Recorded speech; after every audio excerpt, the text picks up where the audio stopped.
Hi friends, అందరికీ నేను చెప్పేది ఏంటంటే మొన్న రీసెంట్గా ఒక 10 రోజుల క్రితం ఈ 2 బోర్లు చూడడం జరిగింది.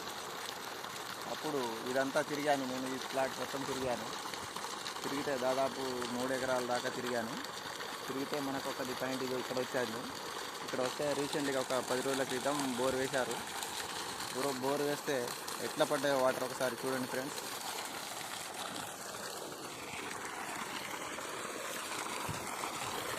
ఈ బోర్ వచ్చేసి 2.5 ఇంచులు పడ్డాయి ఫ్రెండ్స్ నీళ్లు. చూడండి, దీంట్లో 5 HP మోటార్ వేసిండు మావాడు. చూడండి ఒకసారి ఎట్లా పోతుందో.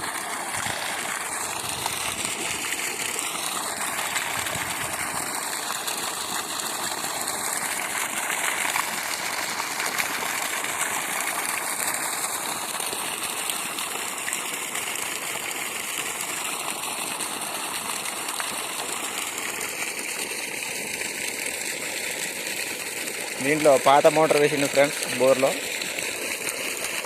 5 HP వేసిండు.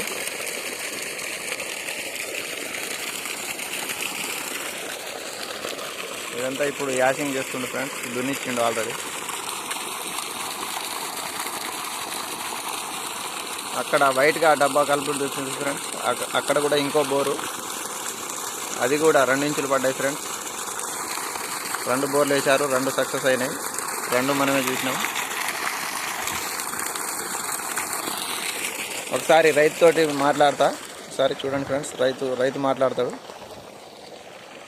చెప్పండి చిచ్చా, ఇది ఇంతకుముందు ఎన్ని బోర్లు మీరు వేయించిండ్రు, ఇప్పుడు ఎట్లా ఉంది, అప్పుడు ఎట్లా ఉండే ఒకసారి చెప్పండి. ఇదివరకు 2 బోర్లు వేసినాం, తక్కువ పడ్డాయి. ఇప్పుడు మంచిగా పడ్డాయి, నీళ్ళు మంచిగా పోతున్నాయి. 2.5 ఇంచులు దాకా పడ్డాయి, నీళ్ళు బాగానే పోతున్నాయి, మంచిగా. ఓకే, ఇంతకుముందు అవి పోస్తున్నాయా? ఇంతకుముందు మామూలుగా పోతున్నాయి, పళ్ళే చక్కగా. ఇప్పుడు మంచిగా పడ్డాయి. ఓకే చిచ్చా, ఓకే. ఇప్పుడు ఎంత చేస్తుంటావు? ఎన్ని ఎకరాలు చేస్తున్నావు? 3 ఎకరాలు చేస్తున్నావు.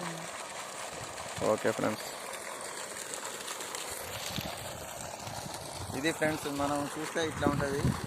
వాటర్ కంపల్సరీ ఉన్నదంటే చెప్తాం, లేదంటే లేదని చెప్తాం. రైతుకు నష్టం అనేది సమస్య లేకుండా నేను చూస్తాను ఫ్రెండ్స్. అందరికీ హాయ్.